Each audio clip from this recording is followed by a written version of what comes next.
mahal din nila.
Ini.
Assalamualaikum warahmatullahi wabarakatuh. Alhamdulillahi rabbil alamin allazi akrama man syaa min ibadihi as-salihin bi karamatin hiya min jumlati mu'jizati anbiya'il mursalin. Wassalatu wassalamu ala afdalin nabiyyin wal mursalin wa sayyidil khalqi ajma'in sayyidina Muhammad as-sadiqil amin wa ala alihi wa azwajihi wa dhurriyyatihi wa ashabihi wa man tabi'ahum bi ihsanin ila yaumiddin, amma ba'd. Hadratul kiram jami'ul masyayikh wal habaib wal asatidz, para pejabat pemerintah, hadirin hadirat rahimakumullah. Menakib almarhum Kiai Haji Muhammad Jahri bin Haji Ismail, pendiri sekaligus pengasuh Pondok Pesantren Raudatul Muta'allimin.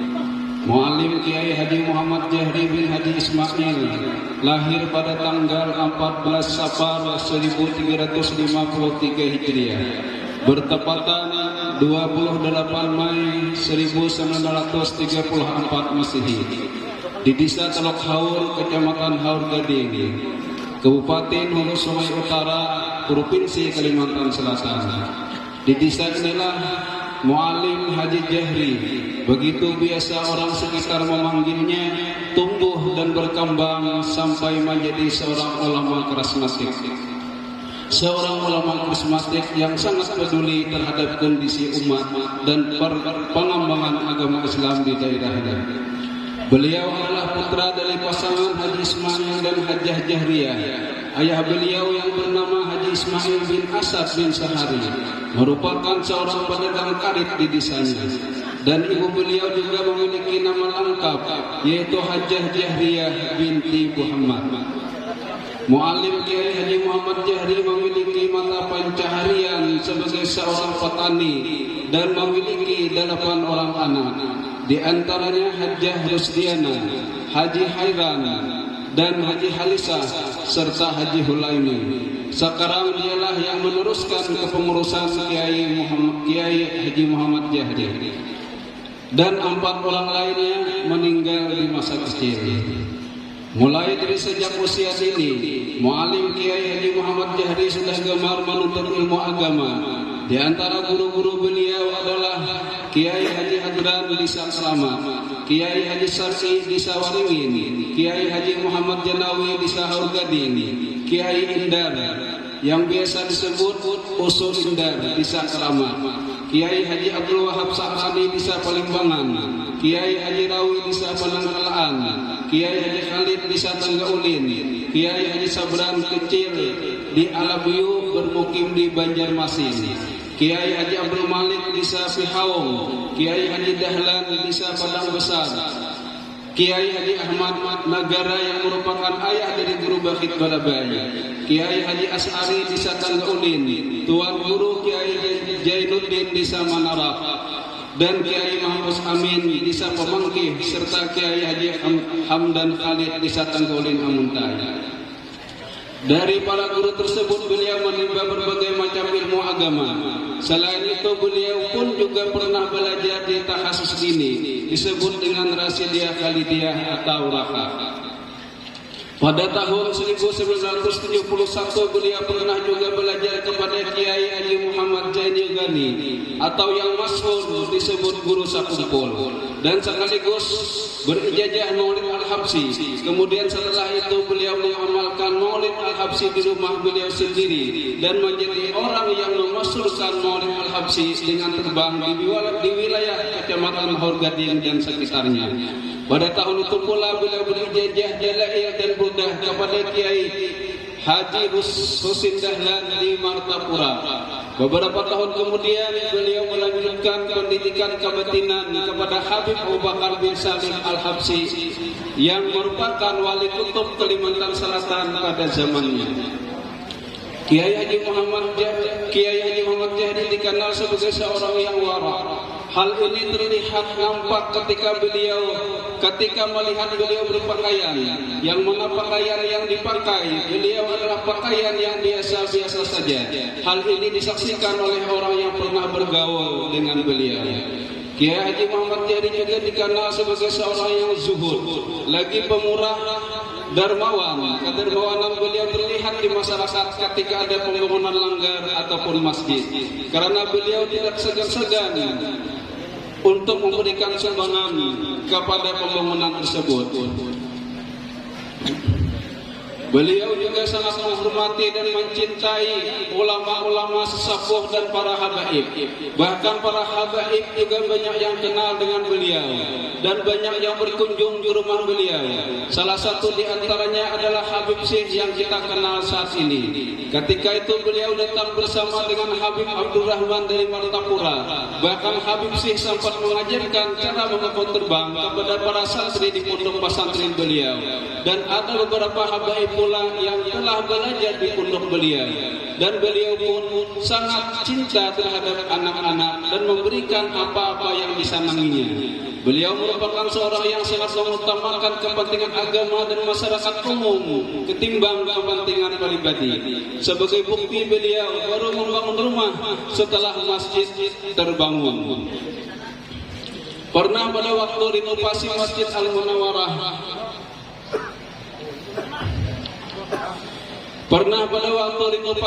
Al-Munawwarah, panitia kehabisan dana sehingga minta pendapat kepada beliau. Kata beliau kepada panitia, cari duit pinjam dulu. Apabila 1 bulan kada bisa membayar, ambil duit dengan aku. Karena aku menjual tanah Pahumaan, kata beliau. Pada waktu itu panitia meminjam dana kepada Haji Asmurani sebesar 40 juta rupiah. Sebelum 1 bulan, alhamdulillah, akhirnya panitia bisa membayar hutang tersebut. Beliau merupakan ulama yang sangat menguasai ilmu alat seperti nahwu, saraf, mantik, balaghah, ma'ani, bayan, arud, usul fiqh, usul hadis dan usul tafsir. Dan tidak ketinggalan seperti ilmu tafsir, hadis, tauhid, tasawuf dan lainnya. Beliau pun sangat menguasai bahkan kitab hikam yang telah diserahkan oleh Imam Sarkawi dan yang diserahkan oleh Ibnu Ubad, beliau pun pernah mengajarnya. Adapun perjuangan beliau di dalam menghidupkan agama Islam adalah dengan selalu mengajari ilmu-ilmu agama seperti ilmu tauhid, fikih, tasawuf, hadis, tafsir, nahwu, saraf, balaghah, mantik, arud, bayan, ma'ani dan ilmu falak. Dan beliau selalu memperjuangkan akidah Ahlus Sunnah wal Jamaah. Ketika beliau mengetahui adanya ajaran yang menyimpang dari Ahlus Sunnah wal Jamaah, beliau pun tidak ragu untuk memberikan teguran meskipun beliau dimusuhi banyak orang.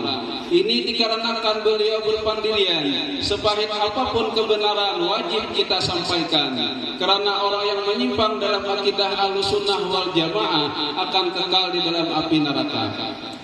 Untuk mewujudkan cita-cita itu, beliau membuka pintu rumah untuk mengajarkan ilmu-ilmu agama kepada masyarakat di daerah beliau. Rumah beliau bagaikan sekolahan karena tidak ada ruang tamu sebagaimana rumah pada biasanya. Yang ada hanya ruang belajar dan papan tulis yang digunakan untuk mengajar. Dan salah satu peninggalan beliau yang sangat berarti dan tak ternilai harganya yaitu pondok pesantren Raudatul Muta'allimin, yang merupakan suatu pondok pesantren yang sangat besar manfaatnya bagi masyarakat. Yang mana untuk membangun pondok pesantren ini, beliau yang merupakan pendiri sekaligus pengasuh mampu melakukannya sendiri dan mengurusnya pun sendiri. Dan pondok pesantren ini juga sebagai tempat bagi murid-murid beliau untuk menuntut ilmu dan mengamalkannya, serta terus menghidupkan ajaran Islam Ahlus Sunnah wal Jamaah. Dikarenakan para guru yang ditunjuk sebagai tenaga pengajar di pondok pesantren Raudatul Muta'allimin adalah murid beliau sepenuhnya, maka dari itu pondok pesantren Raudatul Muta'allimin pun bisa disebut sebagai suatu simbol dari seorang ulama yang memiliki keluasan ilmu yang dikenal dengan nama Kiai Haji Muhammad Jahri. Cita-cita ini pun akhirnya terwujud dengan diawali dari aktivitas mengajar yang dilakukan beliau yang biasa disebut dengan istilah ngaji duduk. Murid pertama yang datang ke rumah beliau pada tahun 1960 adalah Guru Haji Yusri, Guru Haji Yusran, Haji Samsul, dan 4 orang lagi berasal dari Desa Mahi. Yang diantaranya ada yang diangkat sebagai pegawai negeri. Kemudian murid beliau selanjutnya adalah Kiai Haji Ibrahim. Sekarang beliau menjadi pimpinan Pondok Pesantren Radatul Muta'alimin, Kiai Haji Jamhur dan Haji Sufyan, dan dilanjutkan lagi oleh angkatan ketiga yaitu Haji Arman, Haji Sayuti, Haji Mahlian, Haji Samsi, dan Haji Asis. Kemudian angkatan keempat yaitu Bahruni, Hamrani, Nasif, Haji Yasin. Kemudian angkatan kelima yaitu Kiai Haji Ahmad Berkati, Kiai Haji Ali Asri, Haji Yos, Haji Husni, Jumri, Haji Yamani. Keinginan Kiai Haji Muhammad Jahri untuk membangun pesantren akhirnya diketahui oleh seorang pedagang emas yang tinggal di Desa Karamat yang bernama Haji Bersah. Mendengar hal itu, Haji Bersah pun menghibahkan sebuah gudang bekas penggiling padi miliknya yang letaknya kurang lebih 100 meter sebelah utara dari rumah Kiai Haji Muhammad Jahri, dan juga dibantu oleh Haji Samsi sebagai donatur. Sejak saat itu aktivitas pendidikan dipindahkan ke gedung tersebut, dan beliau pun memerintahkan kepada murid beliau yang bernama Kiai Haji Ibrahim, Kiai Haji Ahmad Berkati, dan Haji Ali Asri untuk membantu beliau dalam mengajar murid-murid yang semakin bertambah banyak. Keinginan beliau untuk membangun pondok pesantren semakin kuat dan murid beliau pun semakin bertambah. Untuk memenuhi kebutuhan tersebut, beliau berinisiatif membangun ruang kelas baru, dan beberapa dari murid beliau pun ikut membantu dengan cara mencari kayu ke hafau atau hutan, dengan dibiayai oleh beliau baik berupa beras dan konsumsi yang lainnya. Dan pada tahun 1991 gedung baru tersebut diberi nama Gedung Mursidul Amin. Namun setelah beliau berkonsultasi dan meminta petunjuk kepada guru beliau Habib Abu Bakar bin Salim Al-Habsi, nama Mursidul Amin diganti menjadi Raudatul Muta'alimin. Dan sejak itu pula lembaga pendidikan agama Islam yang dirintis sendiri oleh beliau selama berpuluh-puluh tahun resmi menjadi Pondok Pesantren Raudatul Muta'alimin. Tidak hanya beliau mengajar di rumah, juga mengajar di madrasah, di antaranya Intisarul Mubarak, dan banyak mengisi pengajian majlis taklim di berbagai tempat seperti Masjid Langgar, termasuk Majlis Taklim Al-Ma'arif di Amuntai. Di antara majlis yang tercatat yang diisi oleh beliau adalah 24 majlis. Di antara keramat yang diberikan oleh Allah kepada beliau selalu istiqamah dalam beramal. Diceritakan pula dari keluarga beliau bahwa beliau selalu melazimi bangun tengah malam untuk melaksanakan salat tahajud dan amaliyah lainnya. Dan beliau juga pernah berkata kepada salah satu murid beliau selalu mendoakan kepada guru-guru dan murid-murid dan orang-orang yang membantu baik berupa harta, tenaga, pikiran untuk kelancaran pondok pesantren secara khusus, dan selalu mendoakan keselamatan secara umum kepada kaum muslimin dan muslimat. Dan juga beliau selalu melaksanakan salat dengan berjamaah dan mengajak murid-murid beliau untuk berjamaah.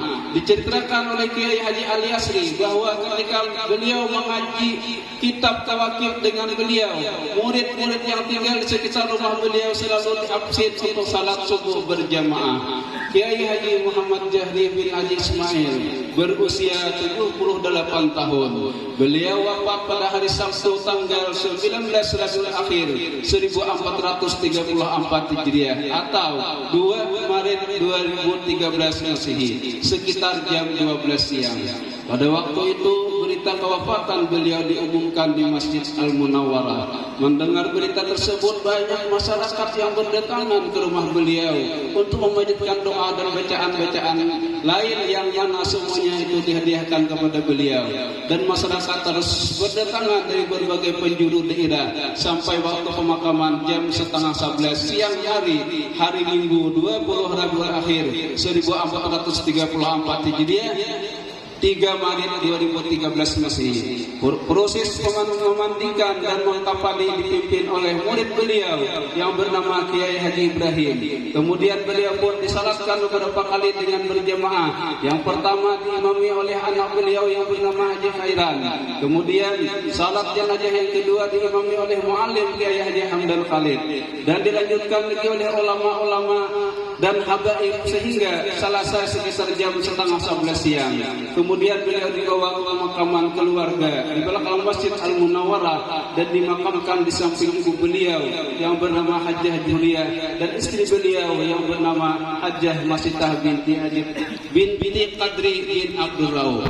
Dan yang membacakan talqin pada waktu itu adalah Kiai Haji Abdul Bari, kemudian Dr. Kiai Haji Sabran Effendi, dan yang terakhir adalah Kiai Haji Hamdan Khalid. Inilah biografi singkat pengurus sekaligus pendiri Pondok Pesantren Rodatul Muta'allimin. Akhirnya mengakhiri dengan doa ihdinas siratal mustaqim dan ulun tutup dengan ucapan wallahu muwaffiq ila aqwamit thariq. Assalamualaikum warahmatullahi wabarakatuh.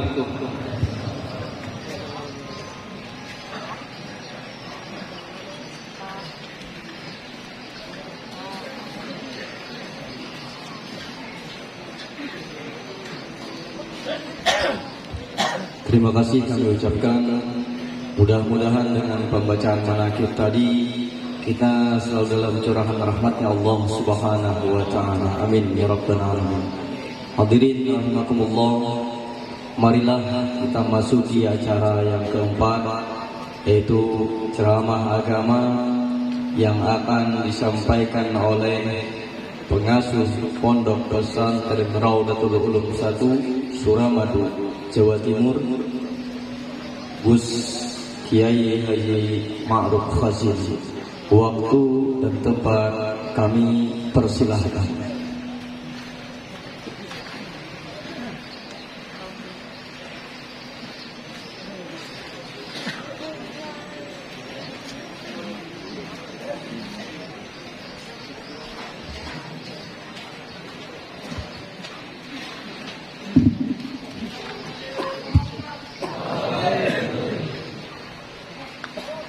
Assalamualaikum warahmatullahi wabarakatuh.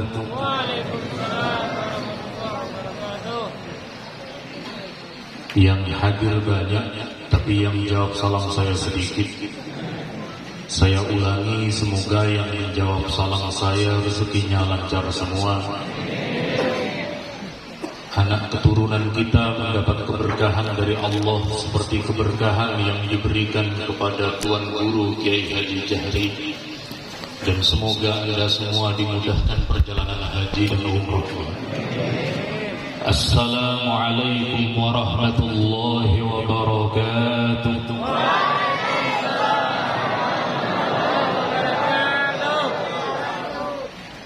Alhamdulillah, wassalatu wassalamu ala rasulillah Sayyidina Muhammad ibn Abdillah wa ala alihi wa sahbihi wa mawala. La hawla wa la quwata illa billah, ma ba'd. Hadratul ulama wal fudala yang sangat saya muliakan, para sadah alawiyin, para habaib, para alim, para ulama, wabil khusus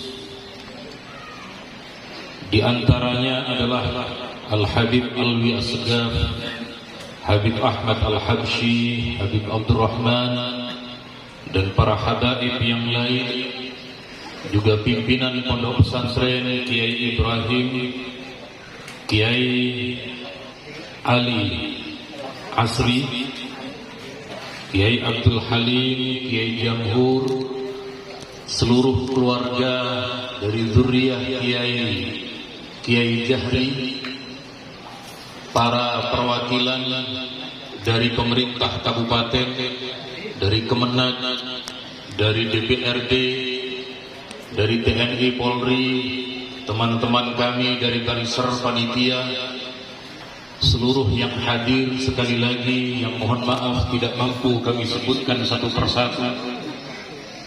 Karena kalau di absen satu persatu jadi 1,5 jam. Padahal waktu kami tidak cukup menyampaikan sepanjang itu. Yang sekali lagi saya doakan Anda semua oleh Allah, semoga dikaruniakan sehat walafiat dan panjang umur. Pertama, saya hadir ke tempat ini tidak lain dan tidak bukan adalah ingin bertabarruk kepada para habaib, kepada pesantren yang telah didirikan oleh Shahibul Haul. Sekali lagi, alhamdulillah, ini pertama kali saya ke Kalimantan Selatan. Yang sering ke Pontianak, Kalimantan Barat, ke Kalimantan Timur, ke Balikpapan, sehingga saya tidak terlihat karena di depan saya ada papan. Tapi kalau di sini alhamdulillah, dan Balikpapan kan berarti di baliknya papan. Juga ke Palangkaraya pernah. Dari dulu saya hanya mendengar tuan guru sekumpul. Alhamdulillah kemarin saya berziarah. Dulu saya pernah membaca kitab Sabilul Muhtadin karya Syekh Arsyad Al-Banjari. Beliau adalah gurunya kiai-kiai kami di Jawa, gurunya Hadratus Syekh Hasim Ash'ari, gurunya Kiai Khalil Bangkalan. Alhamdulillah kemarin saya berziarah ke Kelampayang. Yang sekali lagi insya Allah, karena saya hadir berkenaan dengan masalah kenapa kita ada haul, kenapa kita bertawassul, kenapa kita bertabarruk dan lain sebagainya. Pertama, musibah itu macam-macam bentuknya. Kalau musibah itu sekedar musibah, berupa kemudian misalnya tanah longsor hanya menimpa sebagian orang, dan insya Allah tidak lama setelah itu kemudian segera pulih. Kalau musibah itu adalah berupa kecelakaan, insya Allah tidak lama kemudian Allah akan mengganti kenikmatan. Hari ini kita mengalami musibah di dalam agama. Padahal guru-guru kita sering berdoa meminta kepada Allah, Allahumma la taj'al musibatana fi dinina. Ya Allah, jangan Engkau jadikan agama kami sebagai salah satu tempat Engkau memberi musibah. Hari ini kejadian yang dikenal dengan at-tashkik fi din, menjadi ragu terhadap apa yang sudah kita amalkan. Dari dulu kita mengamalkan maulid Nabi, tidak ada yang mempersoalkan. Hari ini kita dituduh telah melakukan perbuatan bid'ah. Dulu kita ziarah kubur dengan membaca Al-Quran, tidak ada masalah. Sekarang dicari-cari masalah. Dulu kita melakukan amaliyah apapun yang ada di amalan ahli sunnah, tidak pernah dipersoalkan. Tetapi hari ini di grup-grup WA kita, teman-teman kerja kita, ada satu pendatang, ada satu keluarga yang tiba-tiba kemudian ingin meruntuhkan tatanan amaliyah kita. Allahumma salli ala Muhammad. Understand? Maksud saya bisa dimengerti, Pak? Kok manggut-manggut, kenapa ini, Pak? Pengajian kok siang hari manggut-manggut, itu maknanya ada 3, Pak. Boleh jadi Anda memang betul-betul understand karena memahami. Yang kedua agak ngantuk, Pak. Karena sebelum jam 8 Anda sudah membaca maulid habsyi tadi. Atau yang ketiga belum makan pagi. Ini yang mana, Pak? Yang sabar, kalau belum makan yang sabar. Kalau ngantuk, minta ke temannya di belakang agar dipijetin, Pak. Supaya tidak ngantuk lagi, Anda yang gantian pijetin temannya. Mari salawatan dulu. Salatullah, salamullah ala Taha. Salatullah, salamullah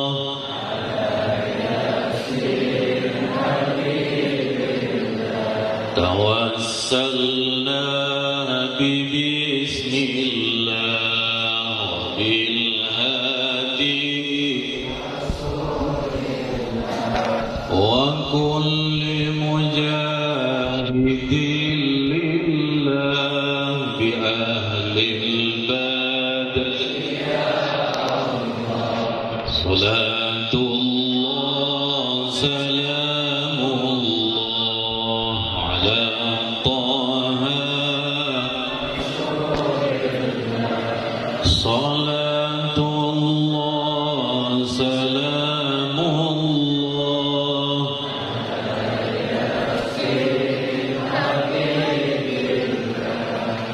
Pertama, haul. Dari mana haul itu?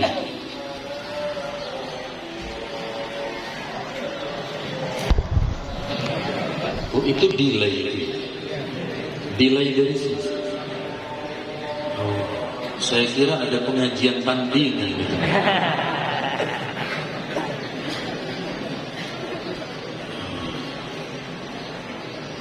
Makanya di sana agak terlambat karena di sini nggak ada kabelnya, jadi delay. Nyampe mana yang tadi, Pak? Haul. Kalau Anda punya kitab yang bernama Nihayatuz Zain karya Syekh Nawawi Al-Bantani, bagian dari muridnya Syekh Ahmad Al-Banjari, Syekh Arsyad Al-Banjari, di bab wasiat sebelum bab nikah, di situ dijelaskan qad jarat 'adatun nas bitasadduq 'anil mayyit fi salisin min mautih. Umat Islam telah mengamalkan bersedekah atas nama orang yang telah wafat pada malam ketiga, wa fi sabi' pada malam ketujuh, wa fil arba'in pada malam yang ke-40, wa fil mi'ah pada ke-100 harinya, wa ba'da dzalika yuf'alu haulan fi yaumil maut. Setelah itu dilakukan dalam 1 tahun haul di hari wafatnya. Sekali lagi, teks itu ada di dalam kitab Nihayatuz Zain. Kalau ada yang mengatakan itu kan pendapat ulama, mana dalilnya? Mau minta berapa dalilnya? Dalilnya terdapat dalam riwayat Imam Muslim. Imam Muslim meriwayatkan, kata Sayyidah Aisyah, Sayyidah Aisyah berkata, "Ma ghirtu 'ala nabi min nisa'ihi 'ala ma ghirtu min Khadijah." Kata Sayyidah Aisyah, tidak saya cemburui dari perilaku Rasulullah terhadap istri-istrinya dibanding dengan kecemburuan saya kepada Khadijah. Kenapa? Likathrati dzikrihi iyyaha. Karena Nabi sering menyebut-nyebut, mengingat-ingat Khadijah. Kata-kata zikir, kata-kata zikro ada di dalam redaksi hadis ini. Makanya kalau panjenengan datang ke ulama Mesir saat haul, itu istilahnya adalah zikro haulil marhum, memperingati, mengingat kembali orang-orang yang telah wafat. Kalau ada dari Kalimantan Selatan, dari Banjar, yang pernah nyantri kepada Sayyid Muhammad Al-Maliki, sampai sekarang ada haulnya Sayyid Muhammad Al-Maliki. Anda datang ke Damaskus, Suriah, di situ ada Syekh Ramadan Al-Buti, sampai sekarang haulnya ada. Kalau ada di antara kita yang pernah nyantri kepada Habib Umar bin Hafid di Yaman, di sana ada haul. Bahkan ada haul yang paling lama, yakni menghauli Nabi Hud alaihi salam, yang dipimpin oleh para ulama Yaman. Kalau di banyak negeri umat Islam haul itu telah diamalkan, kalau sudah ratusan tahun yang lalu haul itu ada, kok baru di sini dibid'ahkan? Hadza minal kasibin. Kasib itu terlambat tuduhan bid'ah itu. pada tegang semua, kenapa ini? Kalau bapak-bapak yang tegang, saya yang takut, Pak. Allahumma sholli ala Muhammad.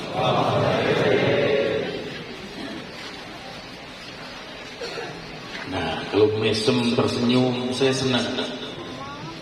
Tapi kalau mata Anda melotot ke arah saya khawatir, takut mau lewat pulang lewat mana ini.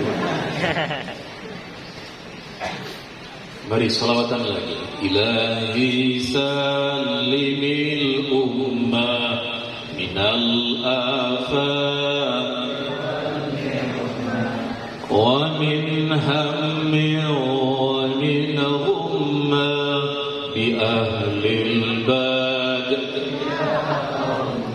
Salatullah salamullah ala Taha. Salatullah salamullah.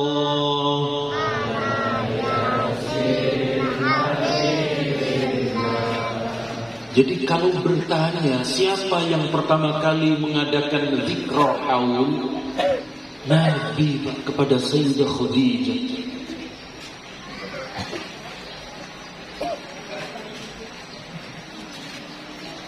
Kemudian kelanjutan hadis ini, Pak, Sayyidah Aisyah melanjutkan, kata beliau,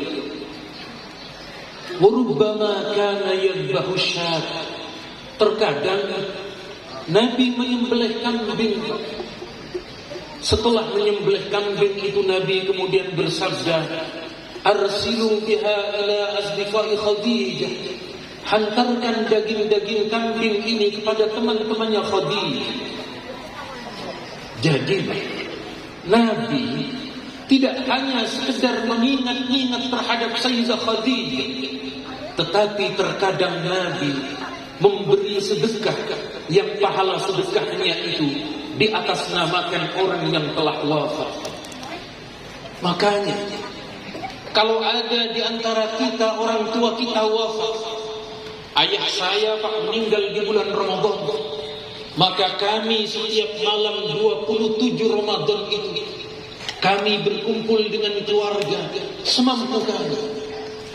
Kalau ada rezeki yang mudah, maka kami menyembelih kambing karena Rasulullah menyembelih kambing. Kalau kami belum memiliki sebanyak itu, maka kepada hewan yang di bawahnya, yakni ayam. Kalau ayam kami tak mampu, maka ayam yang belum menetas, namanya telur. Telur pun kami dadar, lalu kami iris kecil-kecil, kami bagikan sedekah itu. Terkadang kami juga menggunakan namanya soso, namun juga kadang-kadang soso yang tidak ada dagingnya. Apa itu? Mie soto. Allahumma shalli ala Muhammad. Kemarin saya mencoba menikmati soto Banjar. Alhamdulillah, Pak, membuat rindu, Pak. Besok ke bandara lagi, insya Allah cari lagi saya. Jadi sekali lagi, haul itu ada dalilnya. Tapi jangan pernah sampaikan hadis ini kepada mereka yang menolak, karena 1000 dalil pun tidak akan pernah cukup bagi mereka. Sudah kita sampaikan berkali-kali ada dalilnya, mereka tetap tidak mau. Kenapa? Mereka tidak maunya itu bukan karena tahu, Pak, tetapi karena memang sudah menganggap kita ini adalah telah dikeluarkan dalam pandangan mereka. Bahkan kita dianggap tidak mengikut sunnah Rasulullah, padahal itu bagian yang telah diamalkan oleh Nabi Muhammad sallallahu alaihi wasallam.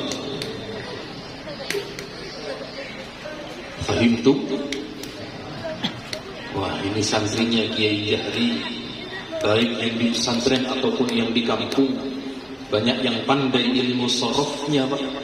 Saya ulangi, kalau saya bertanya fahimtum, kalimat antum digantikan apa?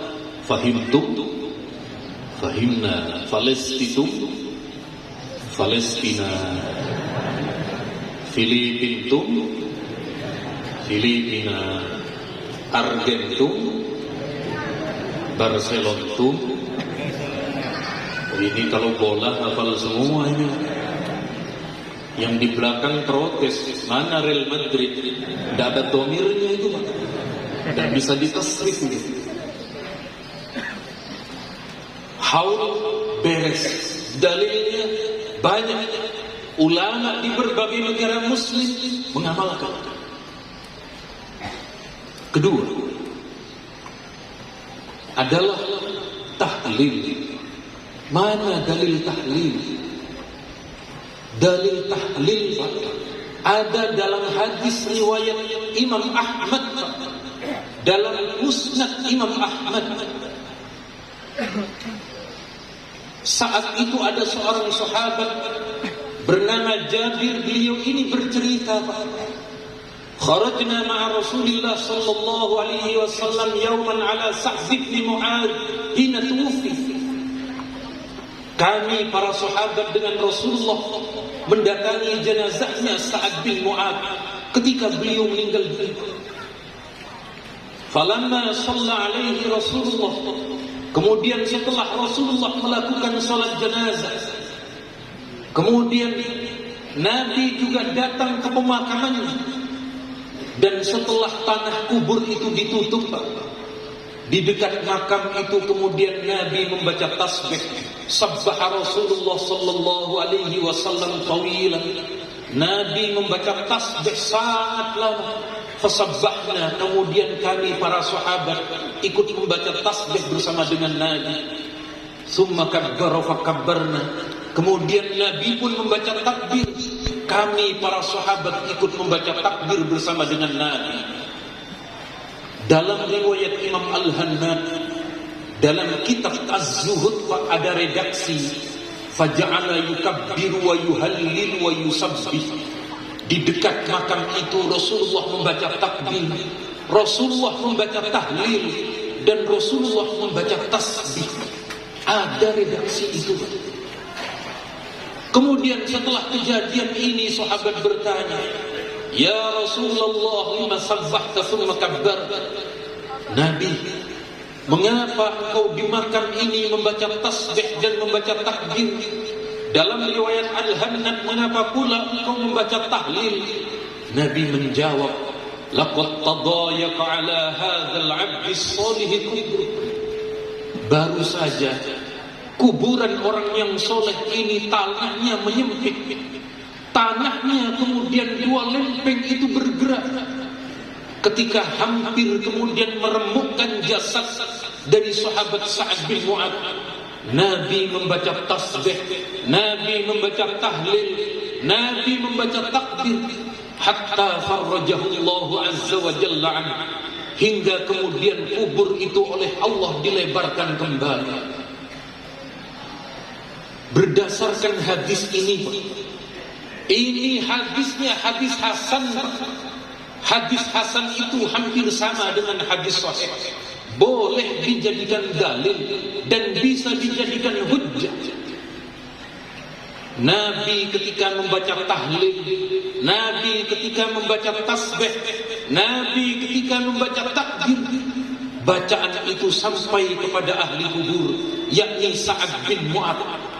Sebab andaikan tidak sampai, maka kuburan itu kemudian benar-benar menyatu, maka remuklah jasad di alam kubur itu. Tetapi ternyata di dalam hadis ini Allah lebarkan kembali. Sehingga kenapa ulama Syafi'iyah kita menganjurkan tahlilan? Di kalangan ulama kita yang mengamalkan tahlilan itu, yang mengamalkan bacaan-bacaan kalimat thayyibah, bacaan-bacaan Al-Quran, agar kemudian keluarga kita yang di alam kubur oleh Allah dijauhkan dari fitnatul qabr, dijauhkan dari da'watul qabr, oleh Allah kemudian diselamatkan di alam kubur. Saya tanya, Pak, kalau sekujur tubuh kita kemudian tanah itu bergerak, sakit enggak? Jangankan sekujur tubuh, kalau tangan Anda kecepit besi, sakit enggak, Pak? Sakit. Kalau kaki Anda kecepit daun pintu, sakit. Kalau Anda pakai celana kemudian kecepit terus lesing, Pak. Kok nggak ada yang jawab ini, Pak? Kalau melihat senyumnya kayaknya banyak. Saya cuma 1 kali, Pak. Karena setelah itu alhamdulillah saya pakai sarung terus. Sehingga sarung ini aman, Pak. Aman. Dan manfaat sarung itu banyak. Pertama, manfaat sarung itu ISIS, Pak. Tapi bukan ISIS yang di sana, ya. Bukan ISIS yang teror. Bukan. ISIS itu artinya kalau sedang panas, dikibas-kibas rasa dingin. ISIS. Di samping ISIS, praktis, demokratis, dan gelis. Makanya biasanya para kiai yang pakai sarung anaknya banyak. Termasuk anak saya 5, alhamdulillah. Kenapa kok bisa sebanyak itu anaknya? Karena saya tidak punya pekerjaan, Pak. Akhirnya yang di rumah yang saya kerjain. Allahumma sholli ala Muhammad. Sampai mana ini tadi, Pak? Tahlil ada dalil. Kalau ada orang yang mengatakan itu warisan agama sebelum Islam, jangan dengarkan. Jangan dengarkan. Kita sudah berkali-kali menyampaikan hadis itu, ditolak, Pak. Jadi mereka mengatakan bid'ah itu bukan lantaran ada hadis atau tidak. Apa? Yang dinamakan bid'ah itu yang tidak mereka ketahui, Pak. Jadi saking banyaknya yang tidak mereka ketahui, semua dianggap bid'ah, Pak. Allahumma sholli ala Muhammad.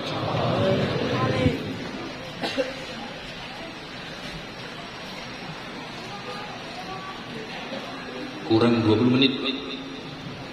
Biasanya sampai jam berapa di sini, Pak? Nggak ada lama-lama, Pak. Kenapa? Kaki saya sudah gering-geringen ini, Pak. Dan saya lebih senang berdiri. Kalau Anda ziarah kubur, saat Anda datang ke makam, baik ke makam Kiai Jahri guru kita, ataukah saat Anda datang ke makam guru sekumpul di Martapura, atau Anda yang misalnya ziarah di makam Jawa atau makam Habaib Sadah Alawi, baca Quran apa enggak, Pak? Baca, ya? Bid'ah apa enggak, Pak? Mana dalilnya, Pak? Perlu saya sampaikan apa enggak, Pak? Perlu, ya? Dalilnya terdapat dalam riwayat Imam At-Tabrani. Abdurrahman bin Ala bin Lajlat beliau berkata, dulu bapak saya berpesan, bapak saya dulu berwasiat, idza ana mutu fa'alhibni, wahai anakku, kalau nanti suatu saat aku mati, masukkan aku ke liang lahat. Bapak-bapak tahu liang lahat? Sudah pengalaman apa belum? Sama seperti saya, Pak. Meskipun kita belum pengalaman, tapi saya percaya, Pak. Kenapa? Ada dalil lagi. Kemudian kata beliau, lalu tutup kuburku pelan-pelan. Menutup kubur pelan-pelan, Pak. Maksudnya jangan pakai alat berat. Itu mau ngecor jalan, Pak, kalau pakai alat berat itu, Pak. Tutup pelan-pelan, kata beliau. Summa qra' inda ra'si bi Fatihatil Baqarah wa khatimatiha. Lalu bacakan di dekat kepala saya. Awalnya surat Al-Baqarah, Alif Lam Mim dzalikal kitabu la raiba fihi. Wa khatimatiha, dan akhirnya surat Al-Baqarah. Akhir surat Al-Baqarah, Pak, terjadi perbedaan antara kita dengan ulama Mesir. Ulama Mesir itu 2 ayat terakhir, mulai dari amanar rasul, kita lillahi ma fis samawati, tapi enggak ada masalah. Karena sama-sama bagian akhir dari surat Al-Baqarah. Kalau ulama Mesir karena menggunakan hadis Bukhari, Pak, ayatani min akhiril Baqarah man qara'u ma kafata, itu ada di hadis Bukhari. Barang siapa yang membaca 2 ayat terakhir dari surat Al-Baqarah, maka Allah akan memberi perlindungan baginya, baik dari gangguan setan, jin dan lain sebagainya.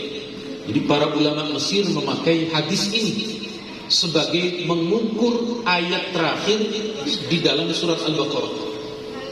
Tapi ulama-ulama kita, biasanya ulama kita kan senang yang jangkep-jangkep, Pak. Kalau 2 ya tambahi 1 biar 3. Dan kalau melihat runtutan makna ayatnya, memang dari mulai lillahi ma fis samawati, tapi tidak ada masalah. Yang penting sama-sama dibaca dari surat Al-Baqarah itu. Kenapa kata beliau? Fa inni sami'tu Rasulullah sallallahu alaihi wasallam yaqulu dzalik. Karena saya mendengar itu Rasulullah memerintahkan agar saat setelah dimakamkan dibacakan awalnya surat Al-Baqarah dan akhirnya surat Al-Baqarah. Hadis ini, baik oleh Imam Ahmad ataupun yang lain, dijadikan dalil bahwa saat kita ziarah kubur diperbolehkan membaca Al-Quran di dekat orang yang sudah wafat itu, baik setelah pemakaman atau saat kapanpun kita melakukan ziarah kubur, baik di makam orang tua, makam kerabat, makam guru-guru kita dan lain sebagainya. Kita salawatkan lagi. Salatullah salamullah ala Taha Salatullah salamullah ala Yasin. Kenapa kok surat Yasin? Bapak-bapak hafal surat Yasin apa enggak? Hafal apa enggak, Pak? Hafal kalau ada yang mimpin. Kalau enggak ada yang mimpin gimana? Kalau enggak ada yang mimpin, ketika membaca Yasin sendiri ataupun ketika ada kiainya, wa ayatul lahum, tiba-tiba yang mimpin batuk, ini wa ayatul lahum yang mana ini? Wa ayatul lahum ada 2 di dalam surat Yasin. Afala yashkurun, kiainya berhenti. Ini afala yashkurun yang mana ini? Kalau ada di antara kita saat ziarah kubur lalu di makam itu sepi, afala yashkurun, langsung paling belakang, wattakhadhu min dunil. Kenapa? Biar cepat selesai. Kenapa kita kok selalu surat Yasin? Malam Jumat Yasin. Ada orang tua kita mau wafat, surat Yasin. Ziarah kubur Yasin. Di kampung Yasin. Di majelis taklim Yasin.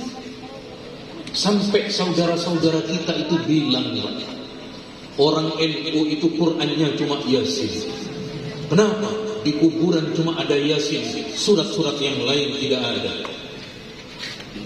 Ini namanya apa ini? Ini tukang fitnah ini, Pak. Quran kita itu adalah Quran yang telah diturunkan oleh Allah kepada Nabi kita Muhammad. Mulai dari surat Al-Fatihah sampai An-Nas, mereka menuduh kita suratnya cuma surat Yasin.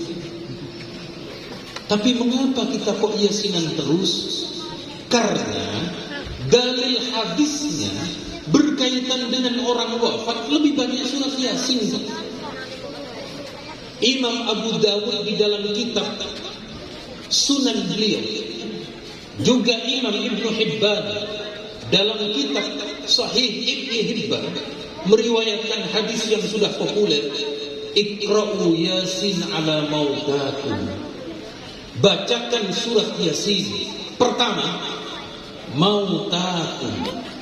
Imam Ibnu Hibban menafsirkan mauta Aiman hadaratul maniyah, bacakan di dekat orang yang akan wafat. Makanya Pak, kalau ada di antara kerabat kita yang sudah tidak sadarkan diri, sudah koma Pak, bacakan surat Yasin di dekatnya Pak. Mana dalil ini? Ini tadi hadisnya dan beberapa riwayat dalam kitab Musnad Ahmad ketika Hudzaif bin Haris As-Sumali, beliau minta dibacakan Yasin sebelum wafatnya Pak. Kemudian kata imam yang lain, diantaranya adalah Imam As-Suyuti, Imam Al-Qurtubi dan beberapa ulama yang lain, al-maut haqiqah wal majas indal muqtadar. Yasin itu hakikatnya dibaca untuk orang yang sudah wafat, tapi boleh juga dibaca untuk orang yang menjelang wafatnya. Dulu Pak, dulu berdasarkan hadis ini Pak, ada dalil hadisnya, ada fatwa ulamanya. Kita hari ini mengamalkan Pak. Dulu diamalkan tidak ada masalah, kok baru sekarang dipermasalahkan?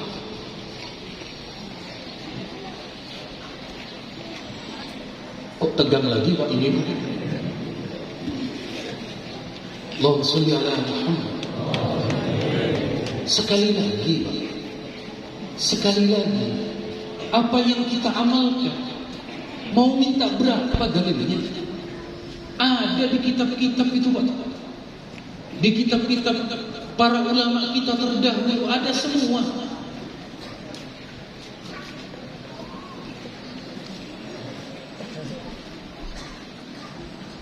Lagi-lagi suka tegang orang sini Pak. Supaya tidak tegang kita sholawat. Ilahi salimil ummah minal afat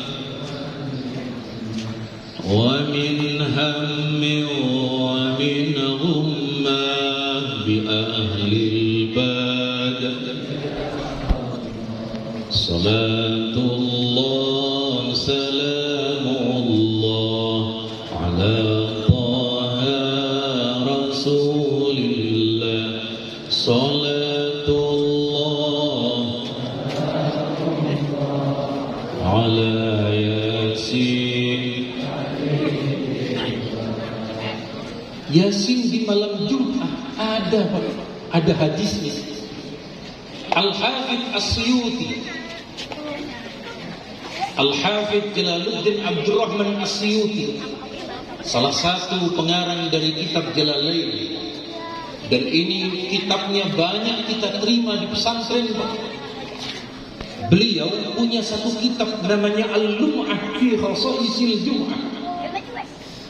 Dalil-dalil hadis berkaitan dengan yang diamalkan di malam Jumat atau di hari Jumat, beliau kumpulkan. Ada sekitar 100 hadis. Di hadis yang ke-62, Imam As-Suyuti mengutip hadis riwayat Imam Al-Baihaqi dalam kitab Syu'abul Iman. Di hadis itu Nabi bersabda, "Man qara'a lailatal jum'ah hamim ad-dukhan wa yasin asbaha maghfuran lahu." Barang siapa di malam Jumat membaca surat Hamim ad-Dukhan dan membaca Yasin, maka Allah memberi ampunan kepadanya. Sekali lagi, Yasinan yang kita amalkan sejak dulu di pondok sampai sekarang kita lanjutkan di kampung-kampung, di surau, di masjid, sudah ada dalil dan sudah ada ijtihad dari ulama kita. Terakhir, kenapa kok terakhir? Karena sudah cukup siang, sudah cukup siang dan sudah hampir 1 jam. Terakhir, kita jangan pernah lepas dari para ulama, dari para habaib. Sekali lagi jangan lupa. Mengapa?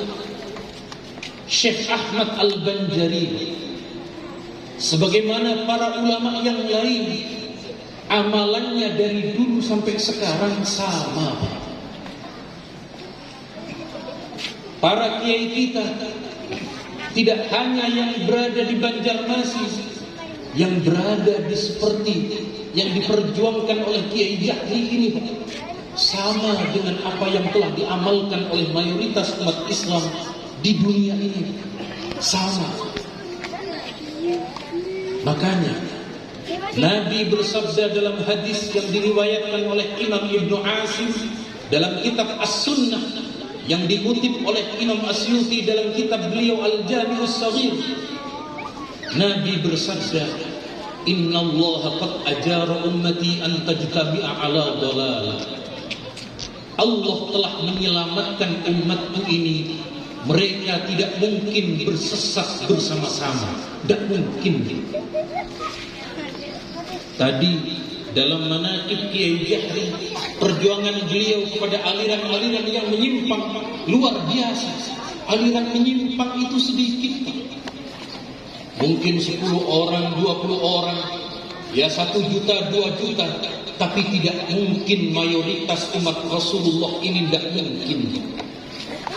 Hari ini umat Islam di dunia itu ada 1,5 miliar.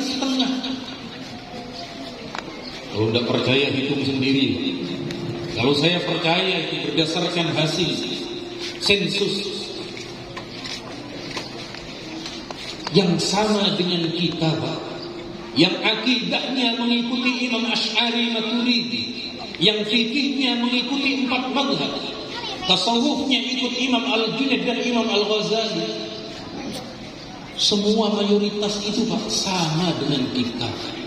Maka berdasarkan hadis ini tidak mungkin apa yang telah diperjuangkan oleh para ulama itu sesat bersama-sama. Tidak mungkin. Saya lebih percaya dengan ijtihadnya para kiai, para ulama, para habaib. Meskipun ada orang yang hanya bermodalkan dengan satu hadis, kullu bid'atin dolalah, kullu bid'atin dolalah. Ketemu orang tahlilan, kullu bid'atin dolalah. Ketemu dengan orang selamatan, kullu bid'atin dolalah. Ketemu orang dengan tawassulan, kullu bid'atin dolalah. Ini hadisnya kok kullu bid'atin dolalah saja ini, Pak. Padahal hadis itu banyak, Pak. Rupanya mereka yang tidak tahu dalil, Pak. Mereka yang sedikit pengetahuannya, Pak. Dan yang memiliki dalil banyak itu adalah sekali lagi para ulama kita, wabil khusus di dalam madhab Syafi'i. Sekali lagi, di Banjar ini, di Kalimantan Selatan ini, ada pondasi yang begitu kuat. Beliau adalah Syekh Arsyad Al-Banjari dan seluruh dzurriyyahnya yang terus mempertahankan amaliyah ahli sunnah wal jamaah.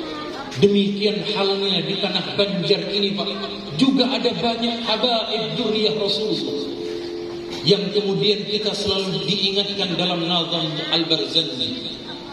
Ahlu baitil Mustafa tuhurihum amanul ard syubbihu bil anjumi zuhuri mislama qad jaa fi ya Rasulullah salamun alaik ya Rafiq ya Rasulullah salamun alaik ya Rafiq